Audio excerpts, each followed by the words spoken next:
창문 너머로 쏟아지는 햇살이 병실을 따뜻하게 물들이고 있었다. 94세 할머니는 창밖을 응시한 채 굳은 얼굴로 앉아 있었다. 요양병원 침대 옆에 놓인 작은 탁자 위에는 오래된 사진 한 장이 놓여 있었다. 그 사진 속에는 웃고 있는 젊은 여인과 남자, 그리고 작은 아이의 모습이 담겨 있었다. 70년이란 시간이 지났지만 할머니의 눈빛만은 여전히 그 사진 속 여인의 것과 같았다. 안녕하세요, 토머스 선생님. 이분이 바로 제가 말씀드렸던 환자입니다.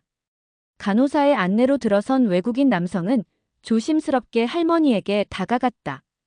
그는 세계적으로 유명한 언어치료사였지만 지금은 그저 한 노인 앞에서 초보자처럼 긴장한 얼굴이었다. 안녕하세요. 저는 마이클 토머스입니다. 영어로 인사를 건넸지만 할머니는 미동도 없었다. 마치 그 자리에 아무도 없는 것처럼. 70년 동안 단 한마디도 하지 않으셨어요. 1950년, 그러니까 한국 전쟁이 시작된 그날 이후로. 간호사의 말에 마이클의 눈이 커졌다. 70년간의 침묵. 그는 전 세계의 언어장애를 치료해왔지만 이런 사례는 처음이었다. 그때였다. 마이클이 할머니 앞에 무릎을 꿇고 눈을 맞추려 할 때 갑자기 할머니의 손이 움직였다. 떨리는 손가락으로 마이클의 얼굴을 향해 천천히 올라갔다. 병실은 긴장감으로 가득 찼다. 70년간 침묵을 지켜온 할머니가 보인 첫 반응이었다. 할머니의 손이 마이클의 뺨에 닿는 순간 그녀의 입술이 미세하게 움직였다. 그리고 아무도 예상치 못한 일이 벌어졌다. 할머니의 입에서 희미하게 들려온 한마디. 카에루. 일본어였다. 돌아왔구나라는 뜻의 그 한마디에 병실 안의 모든 사람들이 얼어붙었다. 마이클의 눈에서는 눈물이 흘러내렸다. 그는 그 말의 의미를 이해하지 못했지만 70년의 침묵을 깬 순간의 증인이 되었다는 사실만으로도 가슴이 떨렸다. 그리고 할머니는 다시 침묵 속으로 돌아갔다. 안녕하세요. 저는 미국 보스턴에서 온 언어치료사 마이클 토머스입니다. 20년간 언어장애를 가진 수많은 환자들을 치료해왔지만 제 인생을 완전히 바꿔놓은 사람은 바로 한국의 김순자 할머니였습니다. 원래 저는 한국에 와볼 생각이 전혀 없었습니다. 아시아는 제게 너무 멀고 낯선 세계였으니까요. 하지만 서울대학교 의과대학에서 개최하는 노인성 언어장애의 새로운 치료법 세미나에 주 강연자로 초청받았을 때 이상하게도 마음이 끌렸습니다. 마치 무언가가 저를 한국으로 부르는 듯한 느낌이었죠. 한국에 도착한 첫날, 저는 심한 시차 적응으로 고생했습니다. 호텔방에서 뒤척이다가 문득 창밖을 바라보니 서울의 밤하늘이 낯설게 펼쳐져 있었습니다. 그때 제 핸드폰이 울렸고 서울대학교 병원 김재현 교수로부터 의외의 제안을 받았습니다. 토머스 박사님, 내일 세미나 전에 특별한 환자를 한 분 보여드리고 싶습니다. 70년간 단 한마디도 하지 않은 환자입니다. 그렇게 저는 다음 날 아침 서울 외곽의 요양병원을 찾게 되었습니다. 그리고 그곳에서 김순자 할머니를 만났습니다. 제 인생의 방향을 완전히 바꿔놓을 그 할머니를요. 제가 언어치료사가 된 이유는 모국어조차 말하지 못했던 제 어머니 때문입니다. 어머니는 뇌졸중으로 인한 언어장애를 겪으셨고 제가 12살 때부터 말을 할 수 없게 되셨습니다. 그때부터 저는 어머니와 소통할 방법을 찾기 위해 온갖 노력을 기울였습니다. 하버드 대학에서 언어학을 공부했고 보스턴 종합병원에서 언어치료 전문가 과정을 마쳤습니다. 그러나 아이러니하게도 저는 수많은 사람들의 언어를 되찾아 주었지만 정작 제 어머니의 목소리는 다시 들을 수 없었습니다. 어머니는 제가 대학원을 졸업하기 한 달 전에 세상을 떠나셨거든요. 마지막으로 어머니의 목소리를 들은 것은 제가 12살 때였습니다. 마이클, 엄마가 너무 사랑해라는 말이 어머니의 마지막 온전한 문장이었습니다. 그 후로 저는 미친 듯이 일에 몰두했습니다. 마치 어머니와의 미완성된 대화를 다른 환자들을 통해 완성하려는 듯이요. 저는 최신 기술과 방법론을 연구하며 언어치료 분야에서 이름을 알렸고 뇌졸중, 외상성 뇌손상, 자폐증 환자들을 위한 혁신적인 치료법을 개발했습니다. 전 세계를 돌아다니며 강연하고 환자들을 만났습니다. 런던, 파리, 도쿄, 시드니. 하지만 어딜 가든 마음속 빈자리는 채워지지 않았습니다. 특히 어머니와 닮은 노인 환자들을 만날 때마다 가슴이 아팠습니다. 그들의 침묵 속에서 어머니의 침묵을 보았고 그들의 좌절감 속에서 어머니의 좌절감을 느꼈습니다. 아마도 그것이 제가 노인성 언어장애에 특별히 관심을 갖게 된 이유일 겁니다. 제 개인 생활은 말할 것도 없었습니다. 2번의 파혼과 1번의 이혼. 사람들은 제가 일에만 너무 몰두한다고 했지만 사실은 그 반대였습니다. 저는 누군가와 깊은 대화를 나누는 것이 두려웠습니다. 말이라는 것이 얼마나 쉽게 사라질 수 있는지, 소통이라는 것이 얼마나 취약한지 너무나 잘 알았으니까요. 그러다 44세가 되던 해, 저는 심각한 번아웃에 시달렸습니다. 병원에서는 제게 휴식을 권했고, 저는 1년간의 안식년을 얻었습니다. 그때 서울대학교 의과대학에서 초청장이 왔고, 저는 직감적으로 이 초대가 단순한 학술적 교류가 아닌 무언가 더 큰 의미가 있을 거라고 느꼈습니다. 한국은 제게 완전히 낯선 나라였습니다. 아시아 지역에서는 주로 일본과 중국에서 강연과 치료를 해왔을 뿐, 한국은 처음이었습니다. 한국어는 더더욱 생소했죠. 글자 모양부터 다른 어떤 언어와도 달랐고, 발음 체계도 제가 알고 있는 언어들과는 판이하게 달랐습니다. 그런데 이상하게도 인천공항에 도착해 한국어 방송을 처음 들었을 때 어딘가 낯익은 느낌이 들었습니다. 마치 오래전에 어디선가 들어본 적이 있는 것 같은 기시감이었죠. 특히 한국어의 리듬과 멜로디가 저에게 이상한 편안함을 주었습니다. 그렇지만 그때는 단순히 시차 때문에 오는 혼란이라고 생각했습니다. 김재현 교수는 공항에서 저를 맞이해 호텔로 안내하면서 한국의 언어치료 현황에 대해 설명해 주었습니다. 특히 고령화 사회로 접어들면서 노인성 언어장애 환자가 급증하고 있다고 했습니다. 그런데 그 중에서도 가장 특이한 케이스가 바로 김순자 할머니라고 했습니다. 토머스 박사, 이 환자는 정말 특별합니다. 70년 동안 말을 하지 않았지만 신체적으로나 신경학적으로는 아무런 문제가 없어요. 모든 검사 결과가 정상입니다. 이건 단순한 의학적 사례가 아닙니다. 이건 역사입니다. 그 말을 들었을 때 저는 왜인지 모르게 가슴이 뛰었습니다. 제 안에 숨겨져 있던 무언가가 깨어나는 느낌이었습니다. 어쩌면 저는 한국에 오기 위해 그리고 김순자 할머니를 만나기 위해 44년을 살아온 것인지도 모릅니다. 요양병원은 생각보다 현대적이었습니다. 깔끔한 하얀 복도와 밝은 조명이 제 예상과는 달랐어요. 그러나 이곳에 머무는 영혼들의 무게는 건물의 깔끔함을 넘어 저를 짓누르는 듯 했습니다. 간호사가 저를 이끄는 동안 제 심장은 점점 더 빠르게 뛰기 시작했습니다. 이상했어요. 저는 세계 최고의 병원들에서 가장 복잡한 사례들을 다뤄왔는데 왜 94세 노인을 만나는 것이 이렇게 긴장되는지 이해할 수 없었습니다. 토머스 박사님, 여기가 김순자 할머니의 방입니다. 간호사가 조용히 문을 열자 창가에 앉아 계신 작은 체구의 할머니가 보였습니다. 햇살이 그녀의 실버 헤어를 황금빛으로 물들이고 있었고 주름진 손은 평화롭게 무릎 위에 놓여 있었습니다. 그러나 제 시선을 사로잡은 것은 그녀의 눈이었습니다. 94세라는 나이가 무색할 만큼 맑고 깊은 눈. 마치 시간 위에 떠 있는 듯한 세상의 모든 비밀을 간직한 듯한 눈이었습니다. 그 순간 저는 압도적인 존재감을 느꼈습니다. 이 작은 할머니가 바라는 기운은 제가 만나본 어떤 세계적 리더나 명사보다도 강했습니다. 안녕하세요, 김순자 할머니. 저는 마이클 토머스입니다. 저는 영어로 인사를 건넸지만 김재현 교수가 한국어로 통역해 주었습니다. 할머니는 미동도 없이 창밖만 바라보셨습니다. 그러나 저는 그녀의 눈빛에서 미세한 변화를 감지했습니다. 제 존재를 인식하고 계셨습니다.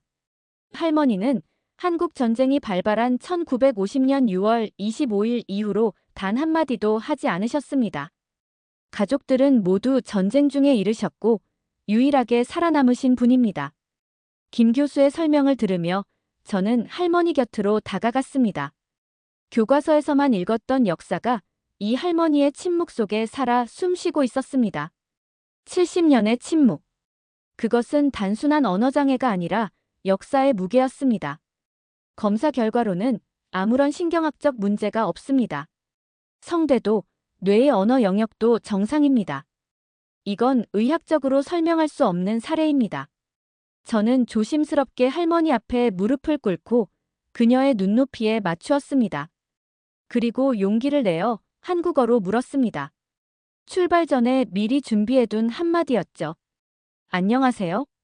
그 순간 정말 믿기 어려운 일이 일어났습니다. 할머니의 눈이 저를 향해 천천히 움직였고 우리의 시선이 마주쳤습니다. 그 눈에는 슬픔과 고통, 그리고 이상하게도 희망이 어려 있었습니다. 방 안의 공기가 변했습니다. 누구도 숨을 쉬지 않는 것 같았어요. 할머니의 손이 천천히 움직여 제 손을 덮었습니다. 그 순간 전기가 통한 것처럼 강렬한 감각이 저를 뒤흔들었습니다. 마치 오래된 기억이 제 안에서 깨어나는 듯한 느낌이었습니다.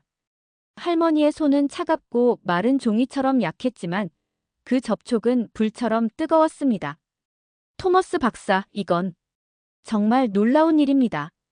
할머니가 지난 20년간 누구에게도 반응을 보이지 않으셨거든요. 김 교수의 놀란 목소리가 들렸지만 제 의식은 온전히 할머니와의 연결에 집중되어 있었습니다. 그녀의 눈에서 읽을 수 있는 깊은 이야기들, 말로 하지 않은 수천 개의 문장들이 저에게 쏟아지는 듯 했습니다. 그때 할머니의 손이 제 얼굴을 향해 올라왔습니다. 떨리는 손가락으로 조심스럽게 제 얼굴을 만지시더니 갑자기 놀란 표정을 지으셨습니다. 마치 유령을 본 것처럼 말이죠. 그리고 입술이 미세하게 움직였습니다. 카에루. 일본어였습니다. 돌아왔구나라는 의미라고 나중에 알게 되었습니다. 그 한마디에 병실은 완전히 얼어붙었습니다. 간호사는 충격에 입을 벌렸고 김 교수는 어안이 벙벙한 표정이었습니다. 70년간의 침묵이 깨진 것입니다. 하지만 더 충격적인 것은 제 반응이었습니다. 제가 왜 그 순간 울음을 터뜨렸는지, 왜 가슴이 찢어질 듯 아팠는지 이해할 수 없었습니다. 마치 오래전에 잃어버린 무언가를 찾은 것 같은 강렬한 감정이 저를 덮쳤습니다. 할머니의 카에루라는 한마디가 제 영혼 깊은 곳을 울린 것이었습니다.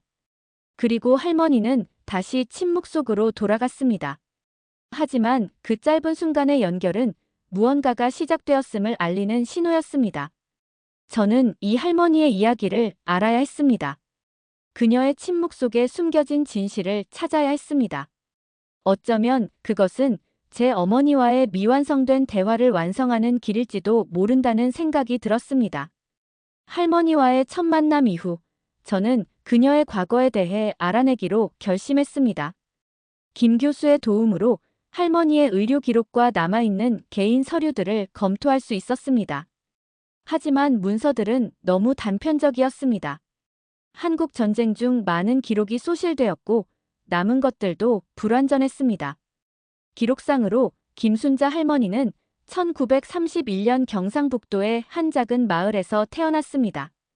그녀의 아버지는 지역 학교 교사였고 어머니는 한약재를 다루는 일을 했다고 합니다. 19살이던 1950년 그녀는 서울에서 공부하던 대학생과 결혼했습니다. 그리고 그해 6월 한국 전쟁이 발발했습니다. 이후의 기록은 거의 없었습니다. 단지 1953년 전쟁이 끝나고 그녀가 홀로 부산에서 발견되었다는 기록만 있을 뿐이었습니다. 이상합니다. 저는 김 교수에게 말했습니다. 일본어로 카에루라고 말씀하셨는데 기록에는 일본과의 연관성이 전혀 없습니다. 김 교수는 깊은 생각에 잠겼습니다. 할머니 세대는 일제강점기를 겪었습니다. 1945년 해방 전까지 35년간 일본의 지배를 받았거든요.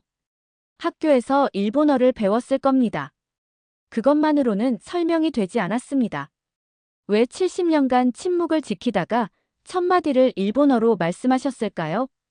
그리고 왜 하필 외국인인 저에게 반응을 보이셨을까요? 저는 할머니의 고향 마을을 직접 방문하기로 했습니다. 김 교수가 주선해준 운전기사와 함께 경북 안동 근처의 작은 마을로 향했습니다. 그곳은 아름다운 산들로 둘러싸인 평화로운 곳이었습니다. 마을 주민들은 대부분 젊은이들이 떠나고 노인들만 남아 있었습니다. 마을 이장님은 저희를 반갑게 맞아주셨지만 김순자라는 이름을 들었을 때 그의 표정이 변했습니다. 그 이름은 오래전 이야기입니다. 이장님의 말에 따르면 이 마을에는 오래된 이야기가 있었습니다.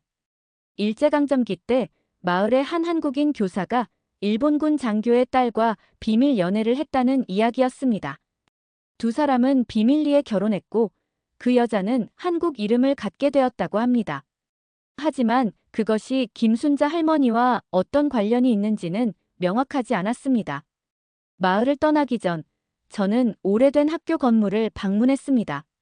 지금은 폐교가 되어 창고로 사용되고 있었지만 학교 기록 일부가 보관되어 있다고 했습니다. 먼지 쌓인 서류들 사이에서 1940년대 학생 명부를 발견했습니다. 그리고 거기서 충격적인 사실을 발견했습니다. 김순자라는 이름은 없었지만 스즈키 하루코라는 일본 이름 옆에 괄호 안에 김순자라고 적혀 있었습니다. 해방 후 한국 이름으로 변경된 것이었습니다. 그리고 그녀의 아버지는 스즈키 켄지, 일본군 중이라고 기재되어 있었습니다. 제 심장이 빠르게 뛰기 시작했습니다. 할머니는 일본인이었던 것입니다. 하지만 왜 그녀는 그 사실을 70년간 숨겼을까요? 그리고 왜 저에게만 반응을 보였을까요? 서울로 돌아오는 길, 저는 이상한 꿈을 꾸었습니다. 불타는 마을과 달리는 사람들, 그리고 어린 소녀의 울음소리. 제가 한 번도 경험한 적 없는 전쟁의 장면들이 생생하게 펼쳐졌습니다. 눈을 떴을 때 저는 식은땀을 흘리고 있었습니다. 다음 날, 저는 할머니를 다시 찾아갔습니다. 이번에는 일본어로 인사를 건넸습니다. 안녕하세요, 하루코 씨. 순간 할머니의 눈에서 눈물이 흘러내렸습니다. 그녀의 손이 떨리기 시작했고 입술이 미세하게 움직였습니다. 제가 그녀의 비밀을 알아냈다는 것을 깨달은 것 같았습니다. 그날 저녁 김 교수에게서 긴급 전화가 왔습니다. 토머스 박사, 빨리 오세요. 할머니 방에서 무언가를 발견했습니다. 병원에 도착했을 때 간호사들이 할머니의 침대 매트리스 아래에서 발견한 오래된 노트를 보여주었습니다. 70년 동안 할머니가 숨겨온 일기장이었습니다. 페이지를 넘기자 일본어와 한국어가 뒤섞인 글씨로 가득 차 있었습니다. 마지막 페이지에는 제 얼굴과 닮은 젊은 남자의 스케치가 있었고 그 아래에는 한 문장이 쓰여 있었습니다. 아키라가 돌아오면 나는 다시 말할 것이다. 그 순간 저는 이 할머니와 제가 단순한 우연으로 만난 것이 아님을 직감했습니다. 수수께끼는 점점 더 깊어지고 있었고 저는 그 중심으로 빨려 들어가고 있었습니다. 할머니의 일기장을 발견한 후 저는 미친 듯이 번역 작업에 몰두했습니다. 일본어와 한국어가 뒤섞인 문장들을 해석하는 일은 쉽지 않았습니다. 더구나 할머니의 글씨체는 오래된 필체였고 종이는 낡아 읽기 어려운 부분도 많았습니다.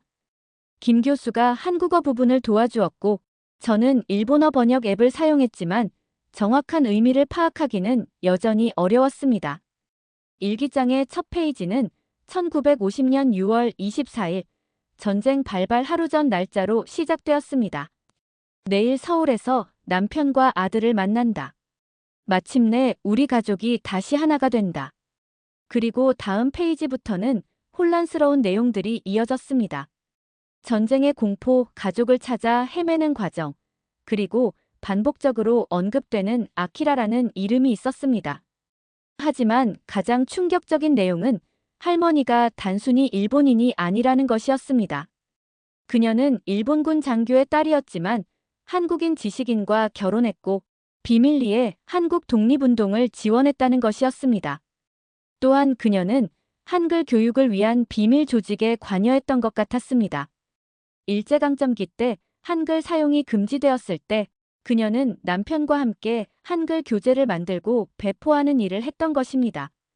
언어는 민족의 혼이다. 내 피는 일본이지만 내 영혼은 이미 조선이 되었다. 이 문장을 읽었을 때 저는 깊은 감동을 느꼈습니다.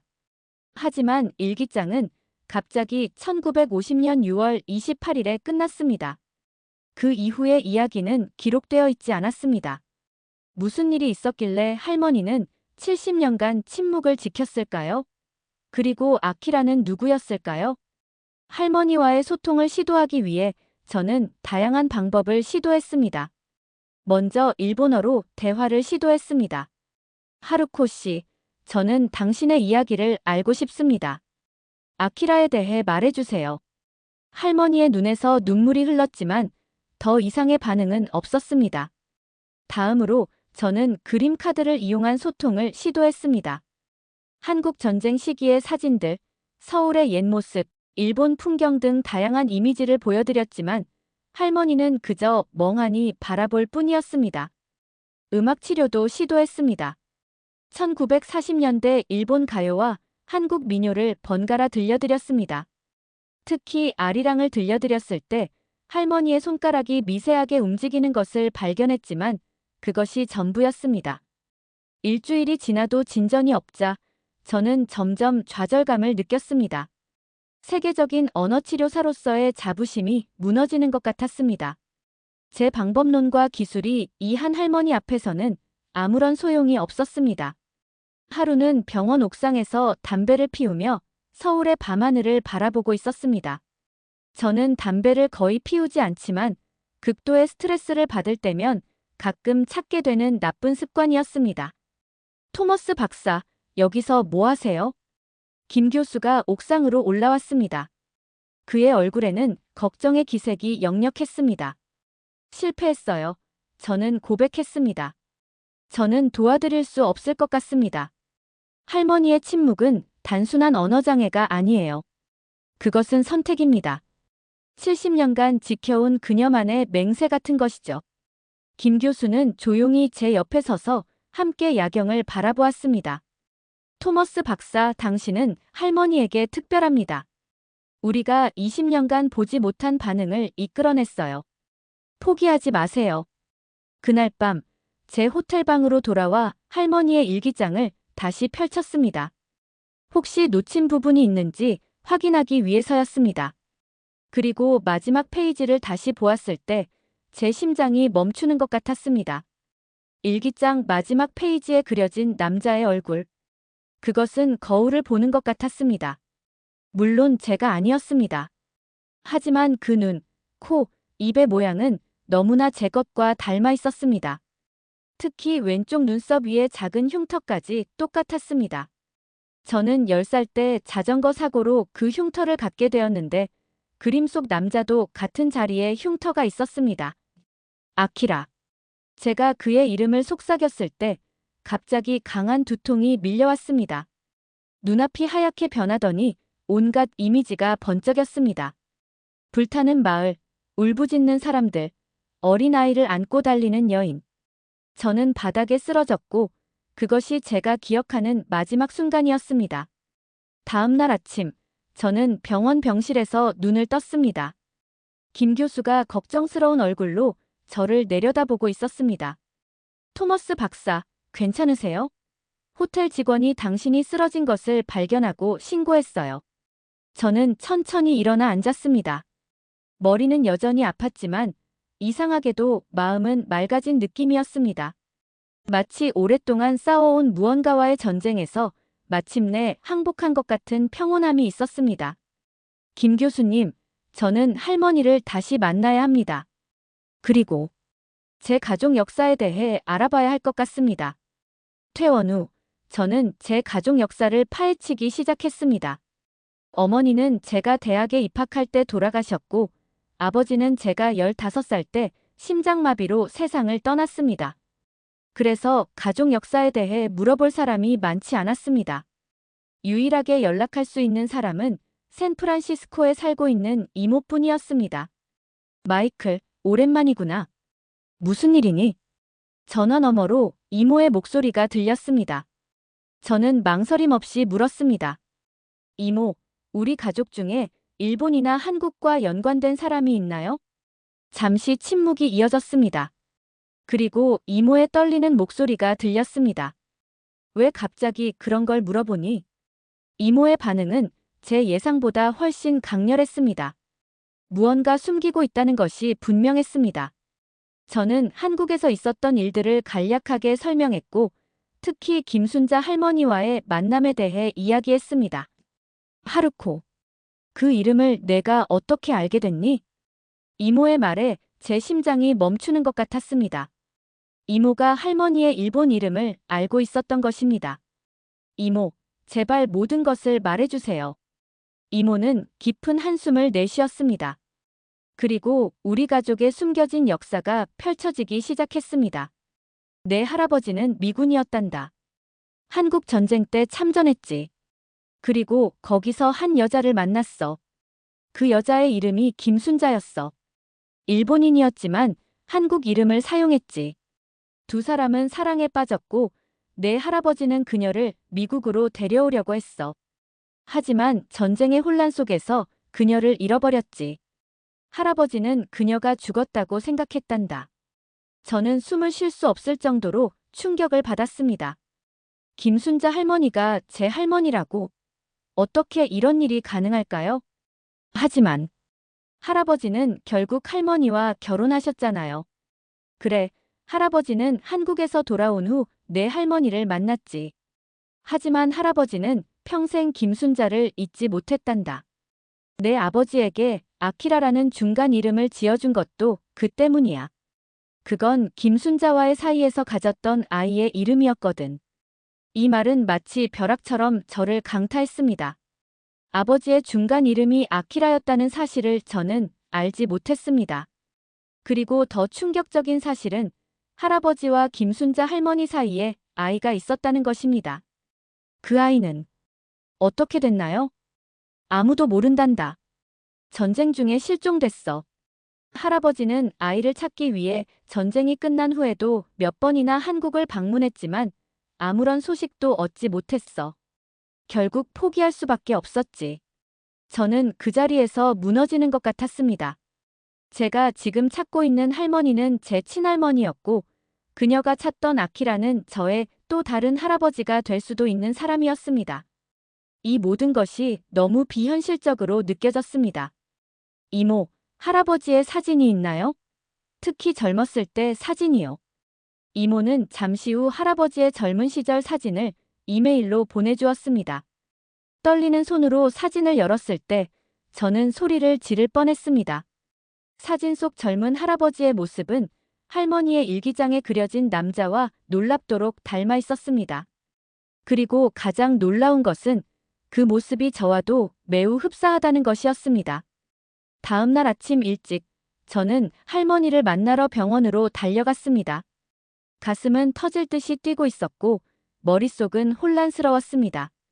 할머니에게 무슨 말을 해야 할지, 어떻게 이 복잡한 가족사를 풀어나가야 할지 전혀 감이 잡히지 않았습니다. 병실에 들어서자 할머니는 여전히 창가에 앉아 바깥을 바라보고 계셨습니다. 저는 조심스럽게 다가가 할머니 앞에 무릎을 꿇었습니다. 그리고 할아버지의 젊은 시절 사진을 보여드렸습니다. 하루코 씨, 이 사람을 기억하시나요? 제임스 토머스입니다. 제 할아버지입니다. 할머니의 눈이 사진으로 향했고 그 순간 그녀의 온몸이 떨기 시작했습니다. 눈에서는 눈물이 쏟아졌고 주름진 손이 사진을 향해 뻗어갔습니다. 제임스. 할머니의 입에서 나온 두 번째 단어였습니다. 70년 만에 다시 한번 침묵이 깨진 것입니다. 그 순간 저는 제가 단순한 언어치료사로서가 아니라 할머니의 잃어버린 가족으로서 그녀 앞에 서 있다는 것을 깨달았습니다. 이것은 치료가 아니라 운명이었습니다. 할머니. 저는 처음으로 그녀를 그렇게 불렀습니다. 저는 마이클입니다. 제임스의 손자입니다. 아키라의 친척이 될 수도 있습니다. 할머니의 눈에서 무언가가 변했습니다. 70년간의 고통과 슬픔이 순간적으로 녹아내리는 것 같았습니다. 그리고 그녀는 천천히 팔을 벌려 저를 안았습니다. 그 포옹 속에서 저는 수십 년의 시간이 응축된 감정을 느꼈습니다. 그것은 슬픔이자 기쁨이었고 상실이자 재회였습니다. 할머니와의 감정적인 재회 이후 저는 호텔로 돌아와 창가에 앉아 서울의 밤하늘을 바라보았습니다. 머릿속은 여전히 혼란스러웠지만 가슴은 이상하게 평온했습니다.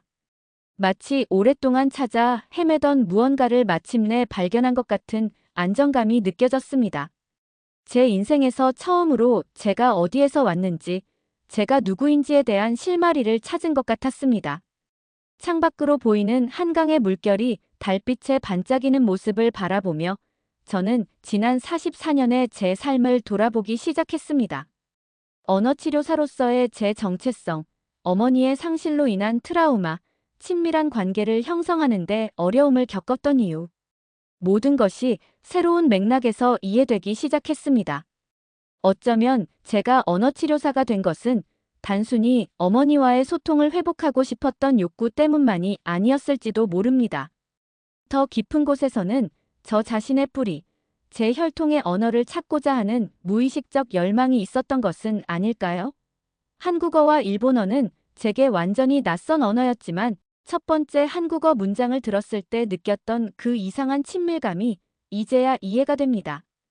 호텔 책상에 놓인 할머니의 일기장을 다시 펼쳤습니다. 이제 그 글자들은 단순한 외국어가 아니라 제 혈통과 연결된 유산처럼 느껴졌습니다. 할머니의 삶, 그녀의 사랑과 상실, 그리고 그 긴 침묵 속에 담긴 이야기들.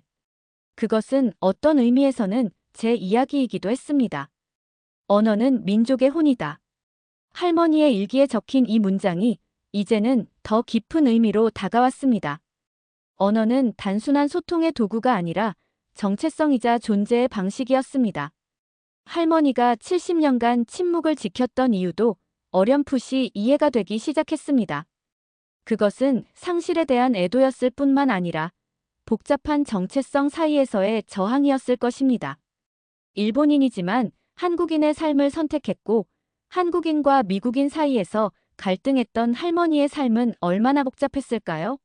그리고 전쟁 중에 사랑하는 사람들을 모두 잃은 그 고통은 어떠했을까요? 생각만 해도 가슴이 저려왔습니다. 다음 날 아침, 저는 일찍 일어나 제 인생에서 처음으로 진지하게 한국어를 공부하기 시작했습니다. 호텔 로비에서 간단한 한국어 교재를 구입했고 유튜브에서 기초 한국어 강의를 찾아보았습니다. 발음을 따라하면서 이상한 느낌이 들었습니다. 마치 오래전에 들어본 적 있는 멜로디를 흥얼거리는 것 같은 친숙함이었습니다. 특히 할머니라는 단어를 발음할 때 제 눈에서는 눈물이 흘렀습니다. 70년간 그 단어를 들을 기회가 없었던 할머니에게 제가 그 단어를 말할 수 있다면 어떤 감정이 느껴질까요? 생각만 해도 가슴이 벅차올랐습니다. 병원으로 가는 길, 저는 세상을 다른 눈으로 보기 시작했습니다. 서울의 거리 풍경, 사람들의 얼굴, 간판의 한글 글자들. 모든 것이 새롭게 다가왔습니다. 이것은 단순한 이국적 풍경이 아니라 어떤 의미에서는 제 뿌리와 연결된 세계였습니다.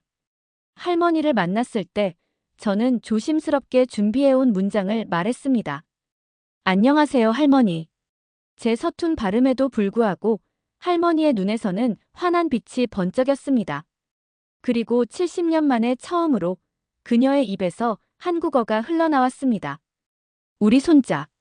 새 단어였지만 그 안에 담긴 감정의 무게는 어떤 장문의 연설보다도 무거웠습니다. 저는 할머니의 손을 잡고 함께 울었습니다.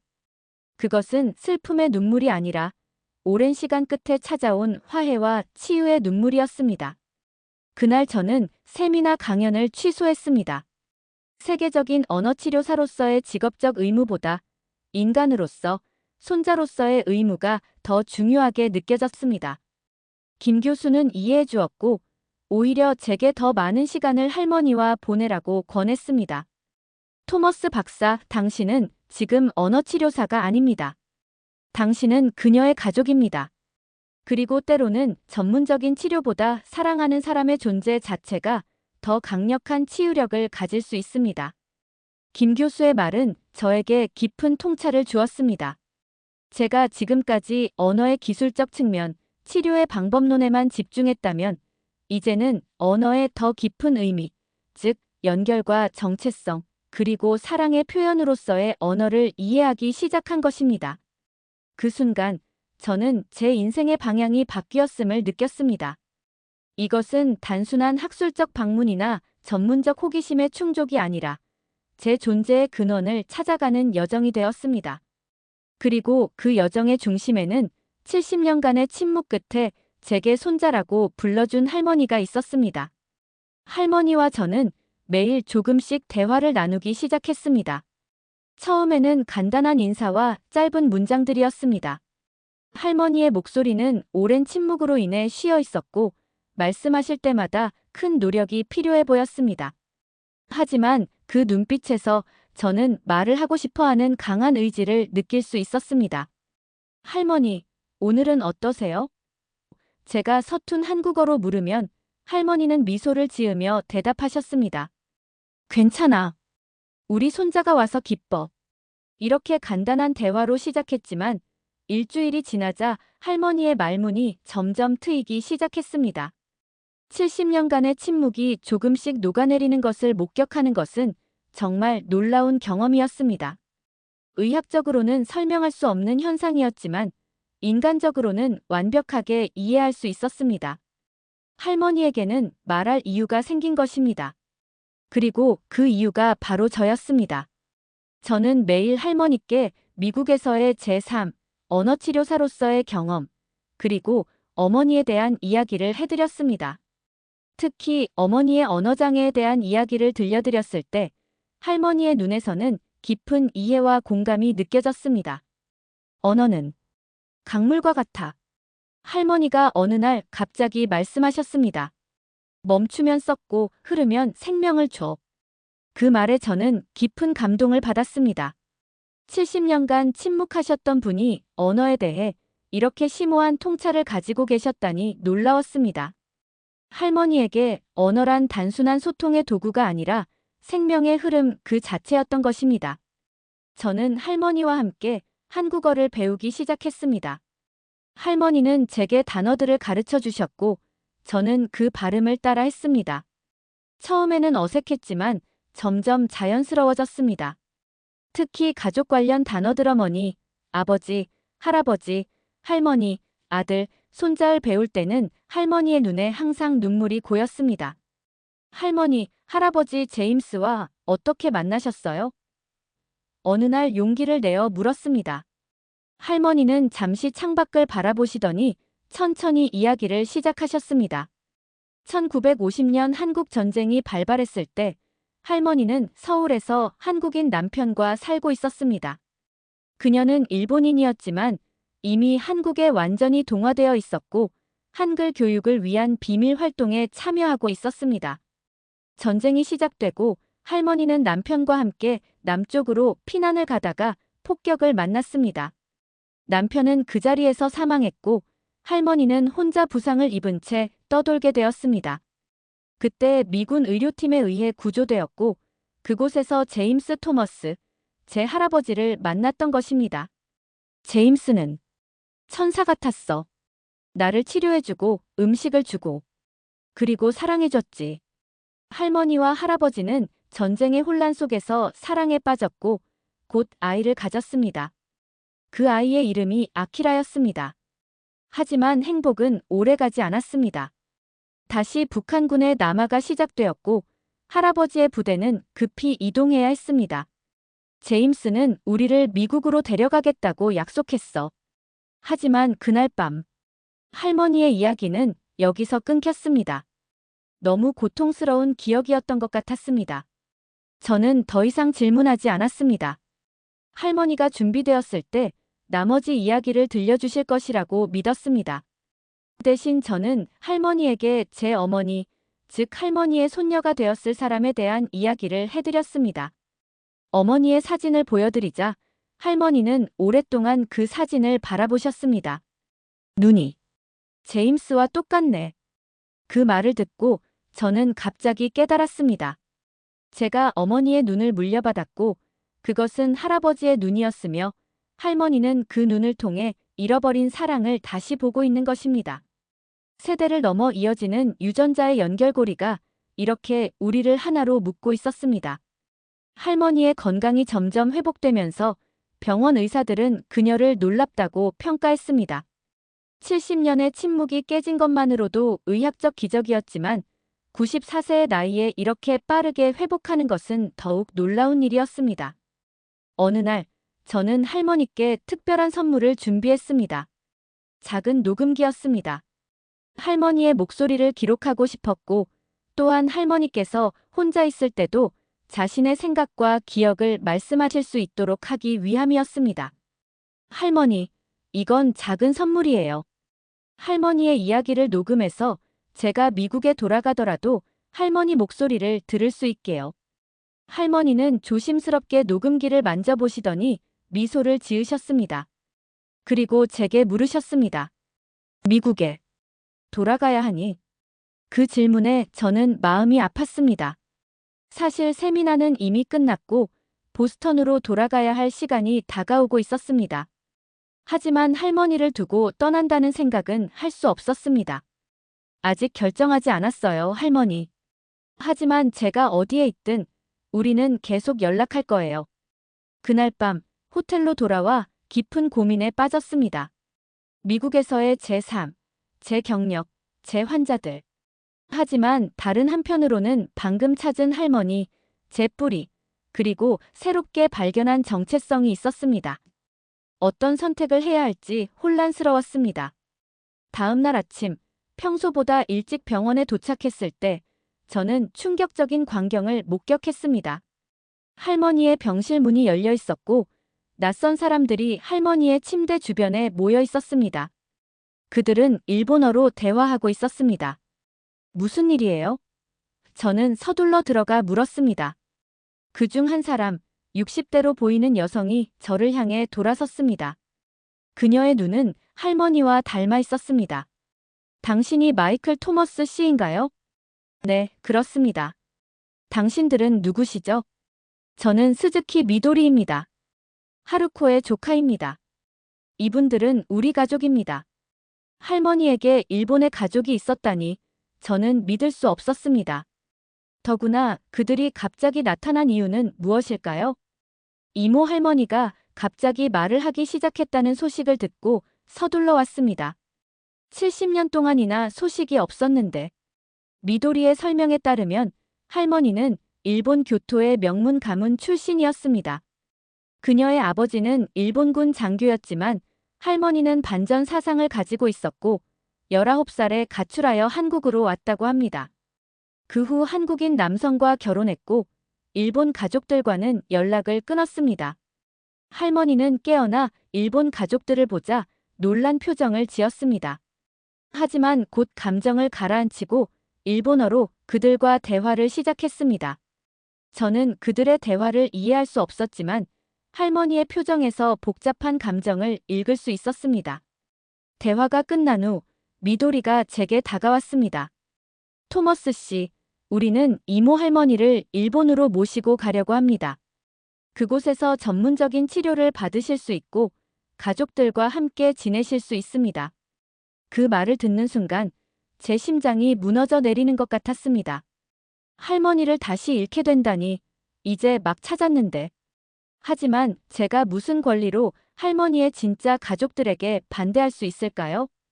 혼란스러운 마음으로 할머니에게 다가갔습니다. 할머니, 일본으로 가고 싶으세요? 할머니는 잠시 생각하시더니 놀랍게도 한국어로 대답하셨습니다.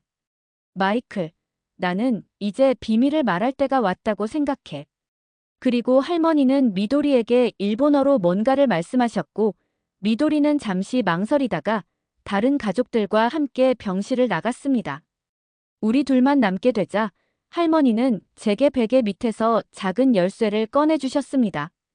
서울역 근처 로커에 내 진짜 일기장이 있어. 지금 내가 가지고 있는 건 일부일 뿐이야. 진짜 이야기는 거기 있어. 서울역의 오래된 보관함에서 찾아낸 가죽 가방 안에는 할머니의 진짜 일기장들이 가득했습니다. 1940년부터 시작된 일기들은 한국어, 일본어, 심지어 영어로도 쓰여 있었습니다. 그리고 가장 충격적인 것은 가방 맨 아래에 있던 봉투였습니다. 그 안에는 오래된 군인 신분증과 사진 한 장이 들어 있었습니다. 신분증에는 하루코 스즈키라는 이름과 함께 제국 일본군 정보부 소속이라고 적혀 있었습니다. 할머니는 단순한 일본인이 아니라 정보 요원이었던 것입니다. 호텔로 돌아와 일기장들을 밤새 읽었습니다. 그리고 그 속에서 할머니의 진짜 이야기가 펼쳐졌습니다. 하루코 스즈키는 일본 정보부의 요원으로 1940년 조선에 파견되었습니다. 그녀의 임무는 한국 독립운동가들을 감시하는 것이었습니다. 하지만 한국에서 생활하면서 그녀는 점점 한국인들의 삶과 문화, 그리고 그들의 독립에 대한 열망에 감동을 받기 시작했습니다. 특히 그녀가 감시 대상으로 배정받은 김태웅이라는 젊은 교사와 사랑에 빠지면서 그녀의 충성심은 완전히 바뀌게 되었습니다. 그녀는 이중 스파이가 되어 일본군의 정보를 한국 독립운동가들에게 전달하기 시작했습니다. 더 놀라운 것은 할머니가 한글 보존 활동의 중심 인물이었다는 사실이었습니다. 일제강점기 때 한글 사용이 금지되었을 때 그녀는 자신의 일본인 신분을 이용해 비밀리에 한글 교재를 제작하고 배포하는 데 도움을 주었습니다. 그녀는 일본군 시설 내에서 인쇄 장비를 사용해 한글 교재를 만들었고 이를 독립운동가들에게 전달했습니다. 1945년 해방이 되자 하루코는 김태웅과 공식적으로 결혼하고 김순자라는 한국 이름을 갖게 되었습니다. 그들은 딸 하나를 두었고 평화로운 삶을 살았습니다. 하지만 1950년 한국 전쟁이 발발하면서 모든 것이 바뀌었습니다. 서울이 북한군에 의해 점령되자 김태웅은 과거 독립운동가였다는 이유로 체포되어 즉결 처형되었습니다. 할머니는 딸과 함께 남쪽으로 피난을 가다가 미군 의료팀에 의해 구조되었고 그곳에서 제임스 토머스, 제 할아버지를 만났습니다. 할아버지와 할머니는 사랑에 빠졌고 할머니는 다시 임신을 하게 되었습니다. 하지만 전쟁의 혼란 속에서 비극이 다시 찾아왔습니다. 할머니가 산통을 느끼던 날 밤 그들이 있던 마을이 폭격을 당했습니다. 아이아키라는 긴급하게 태어났지만 할아버지는 부상당한 다른 민간인들을 구하러 나간 후 돌아오지 않았습니다. 할머니는 갓 태어난 아키라와 전쟁 전 딸째 고모가 되었을 사람을 데리고 피난 행렬에 합류했습니다. 그러나 그날 밤 혼란 속에서 딸을 잃어버렸습니다. 그리고 며칠 후 피난민 수용소에서 아키라마저 병으로 잃었습니다. 모든 것을 잃은 할머니는 그때부터 말을 하지 않기 시작했습니다. 그것은 슬픔의 표현이자 자신이 겪은 모든 비극에 대한 침묵의 저항이었습니다. 하지만 그녀는 포기하지 않았습니다. 전쟁이 끝난 후 그녀는 잃어버린 가족들을 찾기 위해 한국 전역을 돌아다녔습니다. 그리고 마지막 일기장의 마지막 페이지에는 충격적인 문장이 적혀 있었습니다. 아키라의 딸을 찾았다. 그녀의 이름은 에밀리 토머스. 보스턴에 살고 있다. 에밀리 토머스. 그건 제 어머니의 이름이었습니다. 저는 숨을 쉴 수 없을 정도로 충격을 받았습니다. 이것은 제가 상상했던 것보다 훨씬 더 복잡한 가족사였습니다. 진실을 알게 된 후 저는 할머니에게 달려갔습니다. 병실에 도착했을 때 일본 가족들은 이미 떠난 뒤였고 할머니는 홀로 창가에 앉아 계셨습니다. 제가 들어서자 할머니는 천천히 고개를 돌려 저를 바라보셨습니다. 그 눈빛에는 이제 더 이상 숨길 것이 없다는 평온함이 깃들어 있었습니다.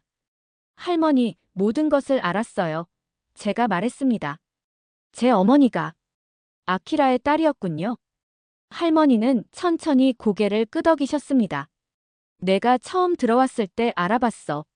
내 눈이 아키라와 똑같았으니까. 그제서야 제가 왜 할머니에게 특별했는지, 왜 70년간의 침묵을 깨뜨렸는지 완전히 이해가 되었습니다. 저는 할머니의 손자였고 잃어버린 아들의 핏줄이었습니다. 할머니가 평생을 찾아 헤맸던 사람이었던 것입니다. 하지만 어떡해요? 아키라는 돌아가셨다고 하셨잖아요. 할머니의 눈에서 눈물이 흘러내렸습니다. 그렇게 생각했었어. 하지만 1960년 미국 적십 자살을 통해 아키라가 살아있다는 소식을 들었지. 그는 미국 군인에 의해 구조되어 미국으로 입양됐어. 이름을 존 스미스로 바꾸고. 하지만 내가 그를 찾아갔을 때 그는 이미 결혼해서 딸이 있었어. 에밀리. 내 어머니. 저는 어안이 벙벙했습니다. 제 외할아버지, 즉 제 어머니의 친아버지가 아키라였다는 사실이 믿기지 않았습니다.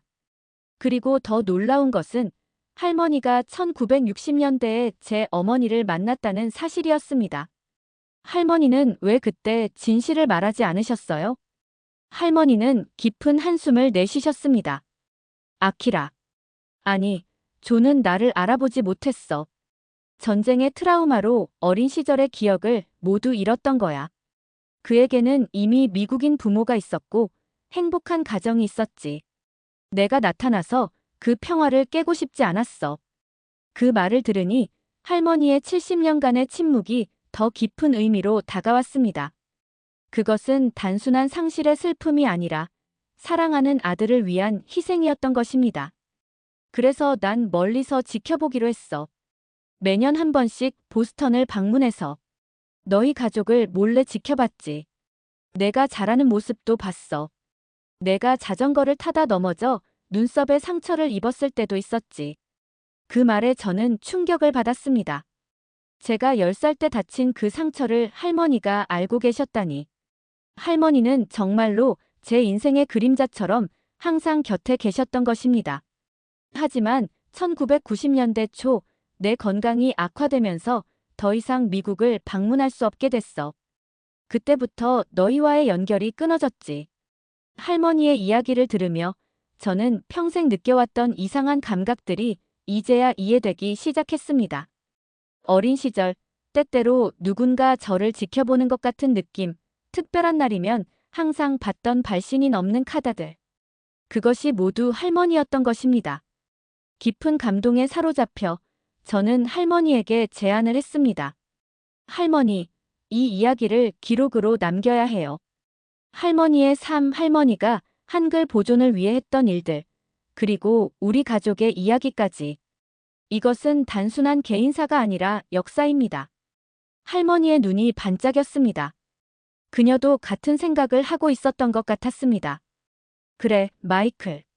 내가 가진 모든 기록들, 일기장들, 그리고 한글 교재의 원본들 모두 보존되어야 해. 그렇게 우리의 공동 프로젝트가 시작되었습니다. 저는 세미나를 취소하고 한국에 머무는 기간을 연장했습니다. 할머니와 함께 그녀의 모든 기록을 정리하고 녹음기를 이용해 할머니의 구술 증언을 담기 시작했습니다. 할머니의 이야기는 단순한 가족사를 넘어 한국 근현대사의 중요한 부분이었습니다. 일제강점기의 한글 보존 활동, 독립운동가들과의 협력, 그리고 한국전쟁의 생생한 증언까지. 할머니의 기억은 살아있는 역사였습니다. 특히 할머니가 보관해온 한글 교재 원본들은 역사적으로 엄청난 가치가 있었습니다.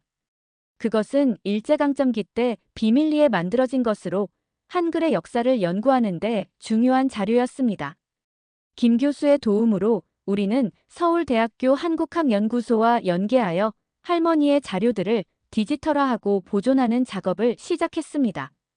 연구소 학자들은 할머니의 자료가 가진 가치에 놀라워했고, 특히 할머니가 일본인으로서 한글 보존 활동에 참여했다는 사실에 큰 감동을 받았습니다. 저는 할머니의 이야기를 책으로 엮기 시작했습니다. 침묵의 언어 한글을 지킨 일본인 여성의 70년이란 제목의 이 책은 할머니의 일기와 증언, 그리고 역사적 자료들을 바탕으로 구성되었습니다. 작업을 하면서 저는 점점 더 깊이 한국어에 매료되었습니다. 할머니가 왜 한글에 그토록 헌신했는지 이해하기 시작했습니다. 한글은 단순한 문자가 아니라 민족의 정신이었고, 할머니는 그 정신을 지키기 위해 자신의 정체성까지 바꾼 것이었습니다. 언어는 민족의 혼이다. 할머니의 일기에 적힌 이 문장이 이제는 제 가슴에도 깊이 새겨졌습니다. 제가 언어치료사로서 해온 일의 의미가 더 깊어지는 느낌이었습니다. 우리의 프로젝트가 진행되면서 예상치 못한 문제가 발생하기 시작했습니다. 할머니의 이야기가 알려지자 언론의 관심이 쏟아졌습니다. 처음에는 한국 매체들만 관심을 보였지만 곧 일본과 미국의 언론도 이 이야기에 주목하기 시작했습니다. 일본 정보부 요원이 한글 보존에 기여, 전쟁을 넘어선 사랑, 70년의 침묵을 깬 할머니. 할머니의 이야기는 다양한 각도에서 조명되었습니다. 그러나 모든 반응이 긍정적인 것은 아니었습니다. 일부 한국 극우 단체들은 할머니를 일본 스파이로 매도했고, 일본의 극우 세력은 그녀를 민족의 배신자라고 비난했습니다. 할머니의 병실 앞에서는 때때로 시위가 벌어지기도 했습니다. 저는 할머니를 보호하기 위해 병원 측의 보안 강화를 요청했고, 김 교수와 함께 언론 대응 전략을 세웠습니다. 하지만 상황은 점점 악화되었습니다. 어느 날, 일본에서 온 할머니의 친척 미도리가 다시 병원을 찾아왔습니다. 그녀의 표정은 이전과 달리 어둡고 긴장되어 있었습니다. 토머스 씨, 큰 문제가 생겼습니다. 일본 정부가 이모 할머니의 과거에 대해 조사를 시작했어요. 특히 그녀가 일본 정보부 비밀 문서를 유출했다는 의혹에 대해서요. 미도리의 말에 따르면 할머니가 보관해온 문서 중에는 일본 정부의 비밀 작전 계획도 포함되어 있었고, 이것이 현재 일본 정부의 안보 문제와도 연결될 수 있다는 것이었습니다. 더 심각한 것은 일본 정부가 할머니의 범죄 혐의에 대한 조사를 위해 한국 정부에 인도를 요청할 수도 있다는 사실이었습니다. 하지만 그건 70년도 더 전의 일이에요. 시효가 지나지 않았나요? 국가 안보와 관련된 범죄는 시효가 없습니다. 토머스 씨. 저는 즉시 김 교수에게 연락했고, 그는 신속하게 한국 외교부와 법무부 관계자들을 접촉했습니다. 하지만 상황은 생각보다 복잡했습니다. 한일 관계가 미묘한 시기였고, 이 사건이 외교적 갈등으로 번질 가능성이 있었습니다. 그 와중에 할머니의 건강이 급격히 악화되기 시작했습니다. 정신적 스트레스와 신체적 피로가 겹쳐 94세의 노약한 몸이 빠르게 약해지고 있었습니다. 의사들은 할머니가 며칠을 넘기기 어려울 수도 있다고 경고했습니다. 절망적인 상황에서 저는 마지막 수단을 선택했습니다. 미국 대사관에 연락하여 할머니의 미국 시민권 신청을 추진하기로 한 것입니다. 할머니는 미국 군인의 배우자였고, 그의 아들 아키라은 미국 시민이 되었으며, 그의 손자인 제가 미국 시민이었으므로 할머니에게도 시민권을 부여할 가능성이 있었습니다. 그러나 이 과정은 시간이 필요했고, 할머니에게는 그 시간이 없었습니다. 저는 밤낮으로 대사관과 연락하며 절차를 서두르려 했지만 관료주의적 장벽에 부딪혔습니다. 그때 예상치 못한 사건이 발생했습니다. 일본에서 온 또 다른 손님이 할머니를 찾아온 것입니다. 80대로 보이는 노신사였는데 그는 자신을 다나카 히로시라고 소개했습니다. 저는 70년 전 하루코 씨와 함께 일했던 동료입니다. 일본 정보부에서요. 그는 할머니를 만나고 나서 저에게 충격적인 이야기를 들려주었습니다. 할머니가 보관해온 문서들은 단순한 정보 유출이 아니라 일본 정부의 공식 허가를 받은 이중정보 작전의 일부였다는 것입니다.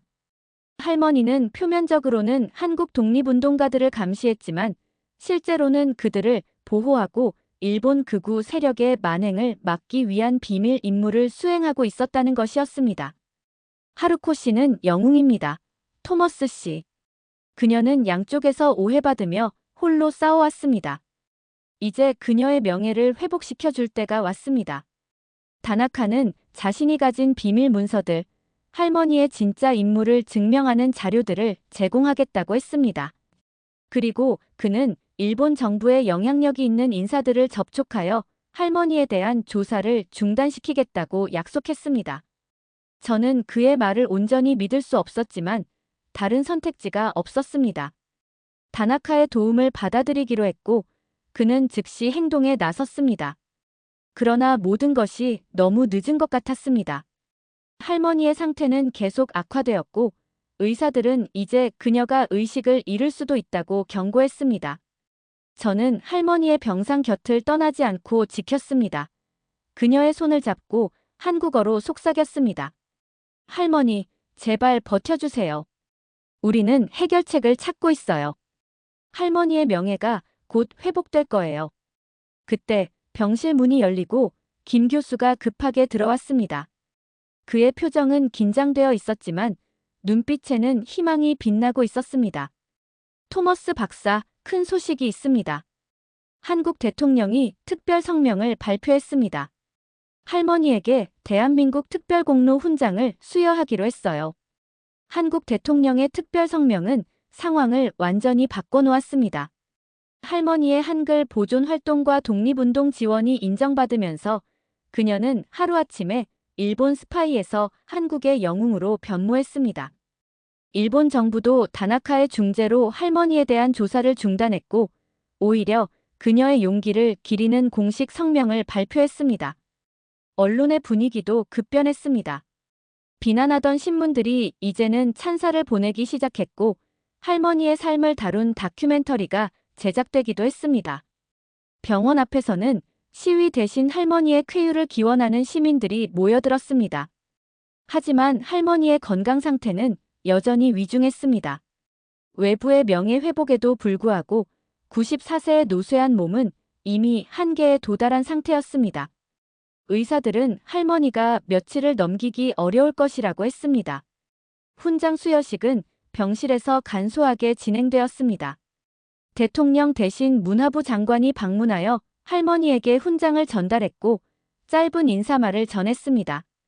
할머니는 겨우 눈을 뜨고 훈장을 바라보았지만 그 눈빛에는 평화로운 만족감이 어려 있었습니다. 의식이 끝나고 모두가 떠난 후 저는 할머니 곁에 남았습니다. 손을 잡고 이야기를 나누려 했지만 할머니는 이미 많이 약해진 상태였습니다. 그러나 갑자기 할머니의 손가락이 제 손을 꽉 쥐더니 힘겹게 말씀을 시작하셨습니다. 마이클, 아직 하나 더 말하지 않은 이야기가 있어. 저는 할머니의 얼굴 가까이 귀를 기울였습니다. 할머니의 목소리는 너무 약해서 거의 들리지 않았습니다. 내 어머니, 에밀리는 내 친딸이야. 저는 할머니의 말을 이해하지 못했습니다. 할머니는 이전에 에밀리가 아키라의 딸, 즉 할머니의 손녀라고 했습니다. 무슨 말씀이세요, 할머니? 할머니는 깊은 숨을 들이쉬고 힘겹게 말을 이어갔습니다. 1945년. 내 첫 남편 김태훈과의 사이에서 딸이 있었어. 전쟁 때 그 아이를 잃어버렸다고 했지. 하지만 사실은 제임스가 그 아이를 미국으로 데려갔어. 그 아이가 에밀리의 어머니였어. 내 외할머니. 저는 충격으로 말을 잇지 못했습니다. 제 외할머니가 할머니의 딸이었다니. 그렇다면 제 어머니는 할머니의 친손녀였고 저는. 그래, 마이클. 넌 내 증손자야. 내 외할머니는 전쟁 후 입양되어 미국으로 갔고 나중에 내 외할아버지와 결혼해서 에밀리를 낳았지. 그리고 에밀리가 내 어머니가 되었어. 할머니의 이야기는 저의 모든 이해를 뛰어넘는 놀라운 반전이었습니다. 왜 할머니는 이 사실을 지금까지 숨겨왔을까요? 왜? 이제야 말씀하시는 거예요? 할머니의 눈에서 눈물이 흘러내렸습니다. 두려웠어. 내가 나를 버릴까봐. 난 너무 많은 비밀과 거짓말을 했으니까. 하지만 이제 모든 진실을 알려야 할 때야. 할머니는 이어서 충격적인 사실을 털어놓았습니다. 그녀가 제임스 토머스를 만났을 때 그녀는 이미 김태웅의 딸이 미국으로 입양되었다는 사실을 알고 있었습니다. 그래서 제임스에게 접근한 것이었고 그와의 관계를 통해 딸의 소식을 얻으려 했던 것입니다. 처음에는 계산된 접근이었지만 정말로 제임스를 사랑하게 됐어. 그리고 아키라가 태어났지.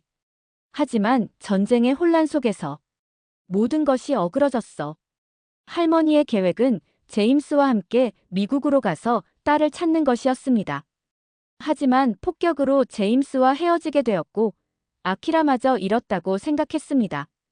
이중의 비극을 겪은 할머니는 침묵 속에 자신을 가두었던 것입니다.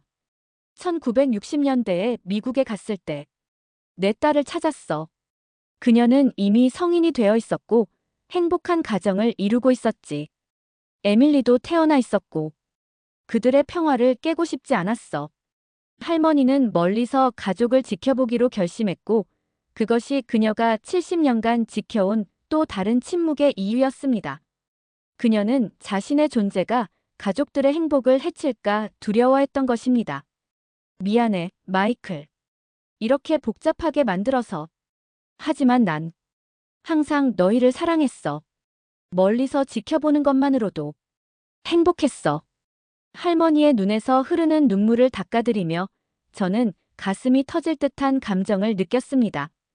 분노, 혼란, 슬픔, 그리고 깊은 사랑이 모두 뒤섞인 감정이었습니다.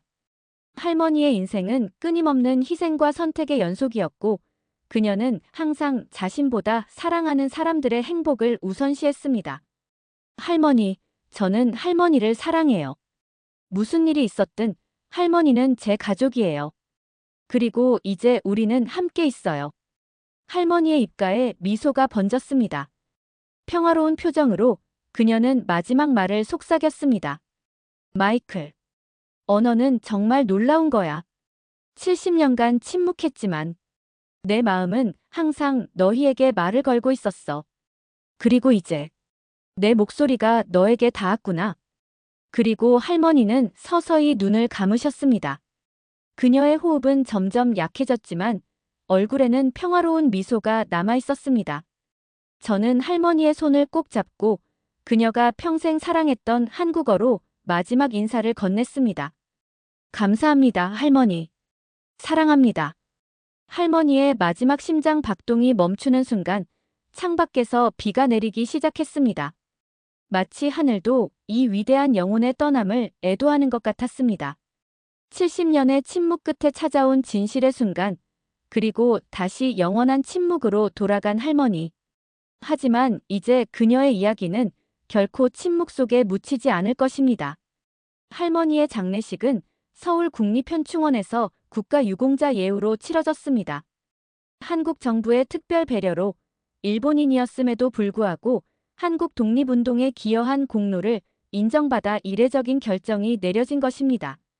수많은 사람들이 참석했고 일본과 미국에서도 조문단이 왔습니다. 할머니가 평생 이어온 세 나라의 연결고리가 마지막 순간에도 이어진 것입니다. 장례식 날 비가 내리다 갑자기 멈추고 햇살이 비추었습니다. 할머니의 영정사진 위로 무지개가 떠올랐을 때 저는 할머니가 마지막으로 미소 지으며 우리에게 작별 인사를 하는 것 같다고 느꼈습니다. 장례식 이후 저는 할머니의 유산을 정리하기 시작했습니다. 그녀의 일기장들, 문서들, 그리고 한글 교재 원본들은 서울대학교 한국학연구소에 기증되었습니다. 연구소는 특별 전시실을 마련하여 하루코 컬렉션이라는 이름으로 할머니의 자료들을 보존하고 연구하기로 했습니다. 할머니가 남긴 마지막 유언에 따라 저는 그녀의 이야기를 책으로 완성했습니다. 침묵의 언어 한글을 지킨 일본인 여성의 70년이라는 제목의 이 책은 한국, 일본, 미국에서 동시에 출판되었고 세 나라 모두에서 베스트셀러가 되었습니다. 책의 수익금은 모두 전쟁 고아들을 위한 재단 설립에 사용되었습니다. 보스턴으로 돌아갈 시간이 다가왔지만 저는 결정을 내리지 못했습니다. 한국에서 보낸 시간은 제 인생을 완전히 바꿔놓았고 이제 저는 다른 사람이 되어 있었습니다. 특히 한국어에 대한 깊은 애정이 생겼고 할머니의 이야기를 계속 연구하고 싶은 열망이 있었습니다. 깊은 고민 끝에 저는 보스턴의 병원에 사직서를 제출하고 서울대학교 의과대학의 초빙 교수 제안을 수락했습니다. 이것은 단순한 직업적 선택이 아니라 저의 뿌리를 찾아가는 여정의 연장선이었습니다. 서울에 정착한 후 저는 할머니가 남긴 마지막 숙제를 완수하기 시작했습니다. 바로 언어의 힘을 통한 치유와 화해의 메시지를 전하는 것이었습니다. 저는 전쟁과 식민 지배로 인한 언어적 트라우마를 가진 노인들을 위한 특별 치료 프로그램을 개발했습니다. 특히 일제강점기에 한국어 사용을 금지당했던 세대와 전쟁 중 언어적 정체성의 혼란을 겪은 사람들을 위한 치료법이었습니다. 또한 저는 한국어, 일본어, 영어를 모두 사용하는 다문화 교육센터를 설립했습니다. 이 센터는 언어를 통해 새 나라의 문화를 이해하고 과거의 상처를 치유하는 공간이 되었습니다. 할머니의 이야기는 이 센터의 핵심 교육 자료가 되었고 많은 사람들에게 영감을 주었습니다. 연구와 치료 활동을 하면서 저는 할머니의 말씀을 자주 떠올렸습니다. 언어는 강물과 같아. 멈추면 썩고 흐르면 생명을 줘. 저는 이제 이 말의 깊은 의미를 이해했습니다. 언어는 단순한 소통의 도구가 아니라 역사와 문화, 정체성을 담는 그릇이자 세대를 잇는 다리였습니다. 할머니가 떠난 지 1년이 되는 날, 저는 그녀의 묘소를 찾아갔습니다. 비석에는 3개의 이름이 새겨져 있었습니다. 스즈키 하루코, 김순자, 그리고 할머니가 마지막으로 선택한 이름 에밀리 토머스. 그녀의 복잡했던 정체성을 모두 담은 이름들이었습니다. 묘비 앞에 무릎을 꿇고 저는 할머니에게 지난 1년간의 이야기를 들려드렸습니다. 제가 한국어를 더 유창하게 말할 수 있게 되었다는 것, 그녀의 이야기가 많은 사람들에게 감동을 주고 있다는 것, 그리고 제가 할머니처럼 언어의 힘을 믿게 되었다는 것을. 할머니, 저는 이제 이해해요. 할머니가 왜 70년간 침묵을 지켰는지, 그리고 왜 저에게 말문을 여셨는지. 할머니의 침묵은 단순한 상실이 아니라 사랑의 표현이었어요. 그리고 할머니의 말씀은 수십 년간 쌓아온 그 사랑의 결정체였습니다. 눈물을 닦으며 일어서자 멀리서 노래소리가 들려왔습니다. 국립현충원에서 추모 행사가 있었나 봅니다. 그 노래는 아리랑이었습니다. 할머니가 가장 좋아했던 노래, 70년간의 침묵 속에서도 그녀의 마음속에 흐르고 있었을 멜로디였습니다. 바람에 실려온 그 노래를 들으며 저는 할머니가 마지막으로 들려주신 메시지를 가슴 깊이 새겼습니다.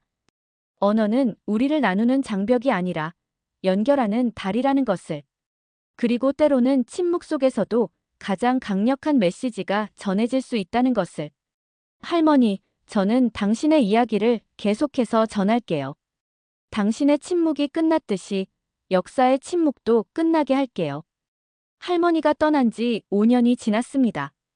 저는 서울대학교 의과대학에서 언어치료학과의 정교수가 되었고 한국어 -1 본어 -영어 다문화 교육센터는 아시아 전역에서 인정받는 기관으로 성장했습니다. 할머니의 이야기는 영화로 만들어졌고 많은 사람들에게 감동을 주었습니다. 어느 날 저는 다나카 히로시로부터 한 통의 편지를 받았습니다. 그는 건강이 악화되어 곧 세상을 떠날 것 같다며 저에게 마지막으로 한 가지 비밀을 알려주고 싶다고 했습니다. 도쿄로 그를 찾아간 저는 그의 병실에서 마지막 놀라운 진실을 듣게 되었습니다. 토머스 박사, 사실 저는 하루코 씨의 오빠입니다. 다나카의 말에 저는 충격을 받았습니다. 그는 할머니의 혈육이었던 것입니다. 저와 하루코는 어린 시절 가까웠습니다. 하지만 전쟁이 시작되고 저는 군국주의 사상에 빠졌습니다. 하루코는 반전 사상을 가지고 있었고 우리는 서로 멀어졌습니다. 그녀가 한국으로 떠났을 때 저는 그녀를 배신자라고 생각했습니다. 다나카는 전쟁 후 자신이 저지른 잘못을 깨달았고 비밀리에 하루코를 찾아다녔다고 합니다. 그녀를 찾았을 때는 이미 그녀가 침묵 속에 갇혀 있었습니다. 저는 그녀를 도우려 했지만 그녀는 저를 알아보지 못했습니다. 아니, 어쩌면 알아봤지만 인정하고 싶지 않았는지도 모릅니다. 저는 멀리서 그녀를 지켜보기로 했습니다. 다나카는 수십 년 동안 할머니의 그림자처럼 그녀를 보호해왔다고 합니다. 특히 할머니가 미국을 방문할 때마다 그녀를 동행했고 그녀가 에밀리제 어머니와 저를 지켜볼 수 있도록 도왔다고 합니다. 하루코가 더 이상 미국을 방문할 수 없게 되었을 때 제가 대신 여러분 가족을 지켜봤습니다. 당신이 자전거에서 떨어져 눈썹에 상처를 입었을 때 그 소식을 전한 것은 저였습니다.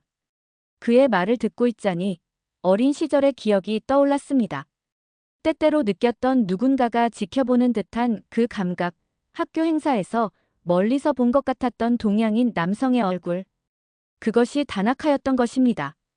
그리고 당신이 언어치료사가 된 것도 우연이 아닙니다. 저희가 약간의 영향을 미쳤습니다. 다나카는 제가 대학에 지원할 때 할머니와 자신이 비밀리에 저를 언어치료 분야로 인도했다고 털어놓았습니다.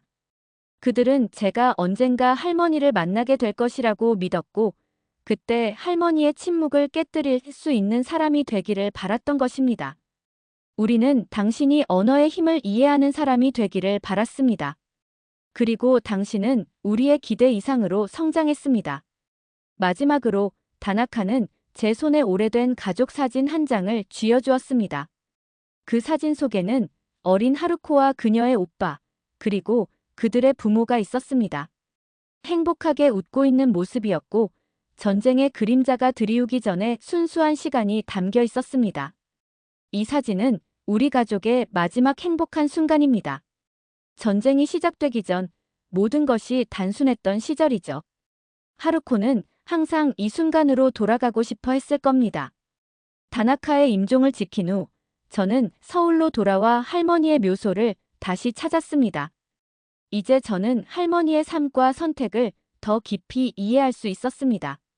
그녀의 침묵은 단순한 상실의 표현이 아니라 어복잡한 감정들 사랑, 후회, 희생, 그리고 희망의 총체였습니다. 묘비 앞에 다나카가 준 가족 사진을 놓으며 저는 마지막 질문을 던졌습니다. 할머니, 정말 이 모든 것이 계획된 것이었나요? 제가 언어치료사가 되고 한국에 오게 된 것까지. 물론 대답은 들리지 않았지만 불어오는 바람이 할머니의 속삭임처럼 느껴졌습니다. 때로는 가장 깊은 침묵 속에서 가장 큰 진실이 들린다는 것을 저는 이제 알고 있었습니다. 센터로 돌아오는 길에 저는 문득 깨달았습니다. 우리는 모두 자신만의 언어를 가지고 있고 그것이 꼭 말이 아닐 수도 있다는 것을. 할머니의 침묵은 그녀만의 언어였고 그 언어로 70년 동안 사랑을 표현해왔던 것입니다. 제 사무실에 들어서자 책상 위에 새로 도착한 우편물이 있었습니다. 발신인은 적혀있지 않았고 내용물은 단 한 장의 종이였습니다. 그 위에는 한글로 세 단어만 적혀 있었습니다. 계속해서 말하라. 재미있게 보셨나요? 오늘의 사연은 여기까지입니다. 구독, 좋아요는 영상 제작에 매우 큰 도움이 됩니다. 다음 시간 더 좋은 사연으로 찾아뵙겠습니다. 지금까지 이야기 보따리였습니다. 감사합니다.